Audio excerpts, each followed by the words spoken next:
नमस्कार मु आपन सत्य स्वागत कर स्टूडियोज चैनल को स्वागत कर सीरीज ऑपरेशन हॉलीवुड को आपण माने समस्ते अभिनय करबा चाहती ता पूर्व अभिनय कोड शिखुचंती बा शिखिचंती से ढंग रे बहुत नुआ नुआ पिला मो सहित कनेक्ट हुंती काम शिखंती कोड कोड काम बाहर जानती तो से ढंग रे गोटे छोट पिला जो से अष्टम रे पढुथला सेतोळे बोधे स्टूडियोज सहित कनेक्टेड थिला से वीडियो देखे ता सहित मझे मझे कंटाक्ट भी करे तो तार इच्छा थिला कि सी संगीत महाविद्यालय पढ़ो ता सहित बहुत जनकर भी इच्छा अच्छी संगीत महाविद्यालय पाठ पढ़े अभिनय शिखिबे सेठी ग्रेजुएशन कंप्लीट करेंगे 6 वर्ष पाठ पढ़े ड्रामा रे बहुत किसी स्वप्न नहीं कि सी संगीत महाविद्यालय केमिति पढ़ो जो मत पचारला तो ता सहित जहाँ जहाँ इंटरेक्शन जहाँ जहाँ केमती कौन सी जॉइन करिवो ताको कुहाला बा कौन करवा दरकार कौन न करवा दरकार केमिति प्रैक्टिस करवा दरकार सेठी जो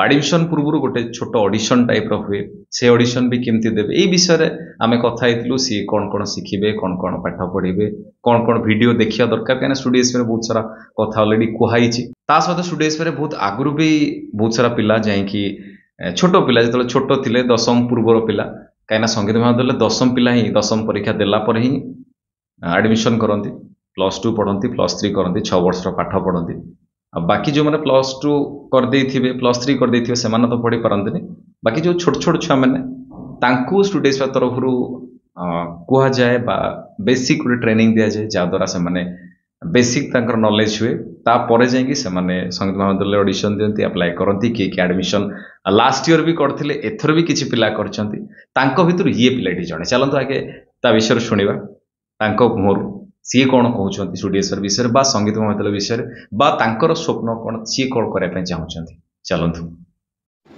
नमस्कार मो असित कुमार आज मोर एक्टिंग को लेकिन जहाँ भी स्ट्रगल थिला स्टोरी जो माने मो भाया बिगनर्स मु उत्कल संगीत महाविद्यालय सीट पाई पढ़ाई मो भाया जो माने भी बिगनर्स अच्छा माने यही लाइन को आसवाई चाहते कि संगीत महाविद्यालय पढ़ाई चाहते एक्टिंग विषय जानापी चाहते मुझे कहबी कि मुझे लाइन को आसवाई इच्छा कली मुझे 8 क्लास रे पढ़ुली मुझे एक्टिंग विषय किसी भी जानी नी किसी भी नॉलेज नाला पूरा जीरो थी सेठू एमती दिन बसिक यूट्यूब रे सर्च करूँ स्टूडियो एसबीआर यूट्यूब चैनल सत्य सार तांको वीडियो गोटे देखी सत्य सार स्टूडियो एसबीआर चैनल रे ए टू जेड एक्टिंग को लेकिन लाइन रे कौन केमी पूरा ए टू जेड सब वीडियो अच्छी मु रिक्वेस्ट करी जो मैंने भी लाइन को आसवाई चाहते एक्टिंग करने चाहते एक्टिंग रे कैरियर करने चाहते स्टूडियो एसबीआर यूट्यूब चैनल निहाती भाव में जॉइन हूँ से बहुत किसी कथा शिखापी मिल आज जदि उत्कल संगीत महाविद्यालय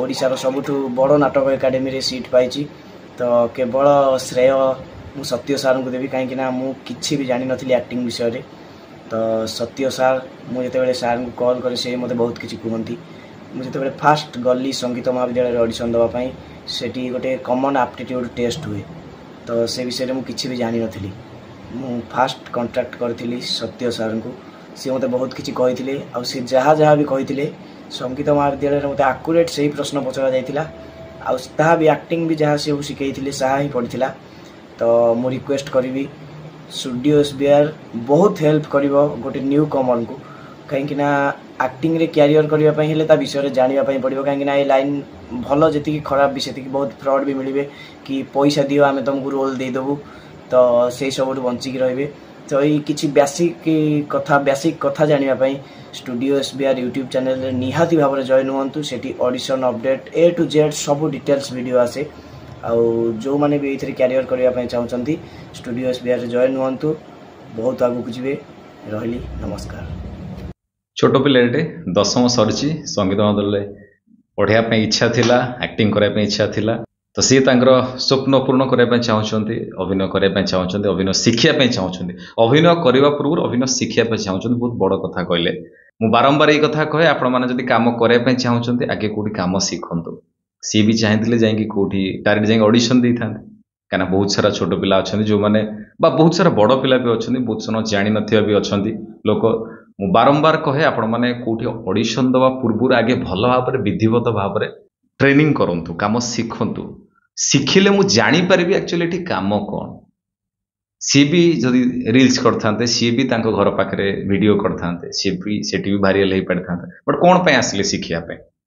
ଆମେ ଯେଉଁ କାମ କରିବା ତା ପୂର୍ବରୁ ଗୋଟେ ବିଧିବଦ୍ଧ ଭାବରେ ତାଲିମ ନେଲେ ଆମକୁ କାମ କରିବା ପାଇଁ ସୁବିଧା ହେବ, ଆଉ ଆମେ ସେ କାମକୁ ନେଇକି ବହୁତ ଆଗକୁ ଯାଇପାରିବା।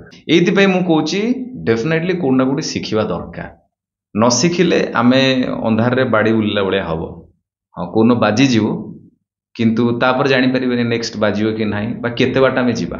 ସିଏ ତ ସଙ୍ଗୀତ ମହାବିଦ୍ୟାଳୟରେ ପଢ଼ିବା ପାଇଁ ଚାହୁଁଥିଲେ, ସିଏ ପଢ଼ିବେ, ତାଙ୍କର 6 ବର୍ଷ ପାଠ ଅଛି, ଡ୍ରାମାରେ ପାଠ ପଢ଼ିବେ, ତା ସହିତ ବହୁତ ସାରା ତାଙ୍କର ଲମ୍ବା କ୍ୟାରିୟର ଅଛି। ଭଗବାନଙ୍କୁ ଡାକୁଛି ସିଏ ବହୁତ ଭଲ ଭାବରେ ପାଠ ପଢ଼ନ୍ତୁ, ଭଲ ପିଲା ହୁଅନ୍ତୁ, ଭଲ ମଣିଷ ହୁଅନ୍ତୁ, ବହୁତ ଆଗକୁ ଯାଆନ୍ତୁ, ନା କରନ୍ତୁ। ଭଗବାନ ତାଙ୍କୁ ବହୁତ ଭଲରେ ରଖନ୍ତୁ। ଷ୍ଟୁଡିଓ ଇନ୍ସପାୟାର ସବୁବେଳେ ତାଙ୍କ ସହିତ ରହିବ, ଅଛି ମଧ୍ୟ।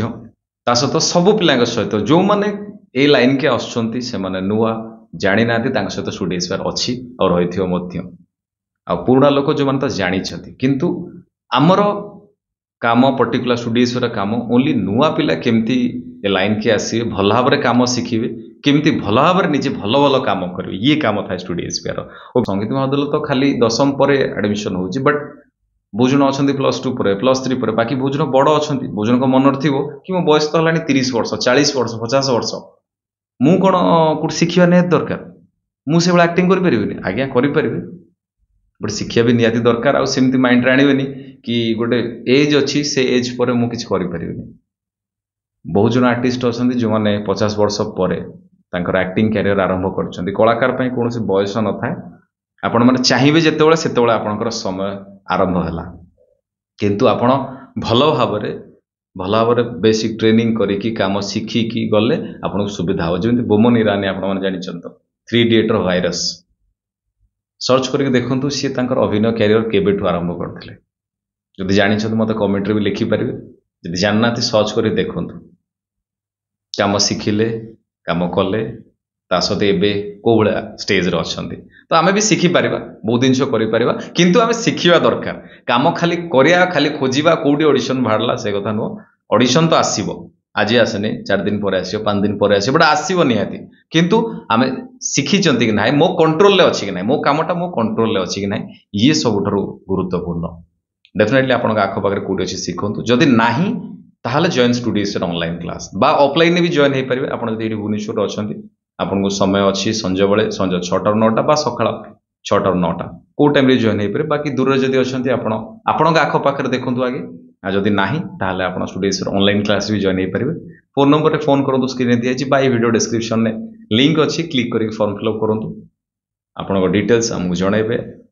ଷ୍ଟୁଡିଓ ଇନ୍ସପାୟାର କେମିତି କ'ଣ କ୍ଲାसेସ୍ ହୁଏ ଆପଣ ଜାଣିକି ଆଡମିସନ କରିପାରିବେ, କ୍ଲାସ୍ କରିପାରିବେ। ଷ୍ଟୁଡିଓ ଇନ୍ସପାୟାର ଏଇଭଳିଆ ସବୁ ନୂଆ ପିଲାଙ୍କ ସହିତ, ଯେଉଁମାନେ ଆସୁଛନ୍ତି ସମସ୍ତଙ୍କ ସହିତ ଅଛି, ଥିବ ମଧ୍ୟ। ସେମାନେ କେମିତି କାମ କରିବେ, କେମିତି ଡେଭଲପ୍ ହେବେ, କେମିତି କ'ଣ ତାଙ୍କର ସୁବିଧା ଅସୁବିଧା, ଷ୍ଟୁଡିଓ ଇନ୍ସପାୟାର ସବୁବେଳେ ତାଙ୍କ ସହିତ ଅଛି ଆଉ ଥିବ ମଧ୍ୟ। ବହୁତ ଭଲରେ ରୁହନ୍ତୁ, ବହୁତ ଖୁସିରେ ରୁହନ୍ତୁ। ଜଗନ୍ନାଥ ଆପଣଙ୍କୁ ବହୁତ ଭଲରେ ରଖନ୍ତୁ। ରହିଲି, ନମସ୍କାର, ଜୟ ଜଗନ୍ନାଥ।